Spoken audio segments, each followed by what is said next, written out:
Hey everybody, I'm Tara Godwin, your 2020 Miss Coastal Cape Fear Majestic. Today I'm going to be reading you one of my favorite books. This book is called Read All About It, and it was written by Laura Bush and Jenna Bush. So Laura Bush was an educator. She was a second grade teacher before she became a librarian. She was married to our 43rd president, George W. Bush. That makes her a former First Lady of the United States of America. Now, Laura Bush is her daughter, and she is married, but she is not only an author, but she also is a journalist and a news personality. She's currently a co-host on Today with Hoda and Jenna. Fun fact, she has a twin sister whose name is Barbara, named after another former First Lady. So Laura and Jenna Bush wrote this first book. In 2008, it was published. Read all about it. Let's get started.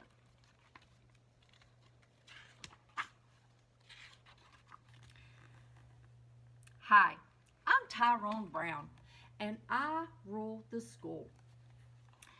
I'm a professional student and a class clown.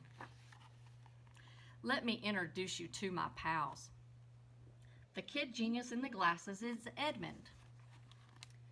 Jane is the girl with legs like branches. And this is my best friend, Big D. We always keep our class in line. And that's Miss Libro, our homeroom teacher. She's all right, but we don't exactly see eye to eye. When she asked me, Tyrone, what's your favorite book?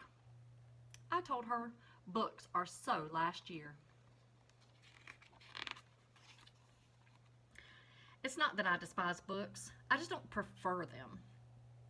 I like playing freeze tag with my friends and catch with my dad and helping my mom pull the pesky weeds from the front yard. These things are real. As I told you earlier, I ruled the school, and I love watching Mr. Lumquist scratch his head in awe when I solve the math problem of the day. Every day. Miss Toadskin thinks she can gross us out with her science experiments. But I live for that stuff. And of course, I'm the king of the monkey bars. I am everywhere. Well, everywhere except for one place. Miss Libro always says, Tyrone, the library is a wonderful place. You never know who you're going to meet in a good book. I say the library is a boring place. All I will meet there are stinky pages. Every day after lunch, Miss Libro reads to us. I sit in the back and use this time wisely. But one day, everything changed. Miss Libro was reading a book about an astronaut, which she gave me the idea to create a spaceship that I sent orbiting into the chalkboard. Tyrone, please save the spaceship for science class. And listen, everyone loves this book, Miss Libro said. I looked around the classroom. Miss Libro was right. Not one person, even Jane, had witnessed the launch of spacecraft Tyrone. So I listened, and the strangest thing happened. I actually liked Story Hour, and then my whole world turned upside down.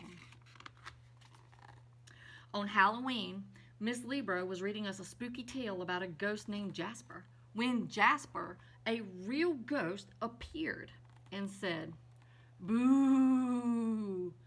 Do you have a pencil sharpener?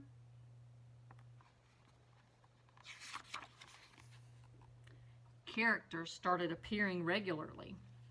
During a story about the founding fathers, Benjamin Franklin stepped into our classroom flying a kite. On Valentine's Day, Miss Libro read us a fairy tale. Just as the prince was about to save the princess, a fire-breathing dragon flew into our window. In the spring, Miss Libro began reading from a chapter book about a pig. She had barely finished the first page when a pudgy pig sat down next to me on the reading carpet.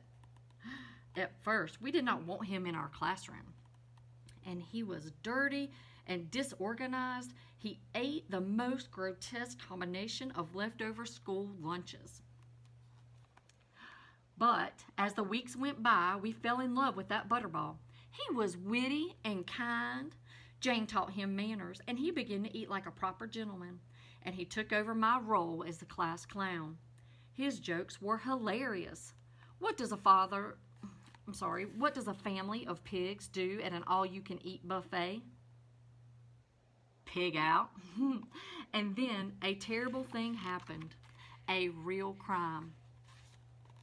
It was a rainy Monday when Miss Libro finished the chapter book. As she closed the book for the final time, the pig disappeared and didn't come back. The whole class was in hysterics. We loved our little porker. When recess came, I knew what had to be done. Don't worry, this pignapping is just the case for Tyrone and his posse, I said. Big D, Edmund, Jane, let's go. We'll solve this case if it's the last thing we ever do. Jane thought he was in the cafeteria. Hurry! Miss Gravy will cook anything she can get her hands on. But luckily, for the pig, we were having spaghetti for lunch. And Miss Gravy said, I haven't seen him, but he would be tasty for next week's breakfast. Edmund thought he had a lead. Those oinks coming from Miss Tonedeaf's room must be our pig. But no, it was just the kindergarten class singing Old MacDonald Had a Farm. We were about to give up hope when Big D had a breakthrough in the case. I've got it. I bet Coach Smith has recruited him for the football team. He would be great at defense. But again, there were no leads. Coach Smith said he hadn't seen a pig anywhere.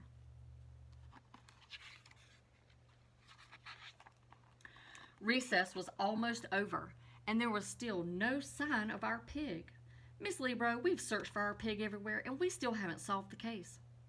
Are you sure you've looked everywhere? Everywhere. That was it. Of course, we hadn't been everywhere. There was one place we hadn't looked. I grabbed my friends, and we were off to save our pig. The library. I boldly went where I had never gone before. And there they all were. Benjamin Franklin, Jasper the Ghost, the dragon, and in the middle of the room was our pig.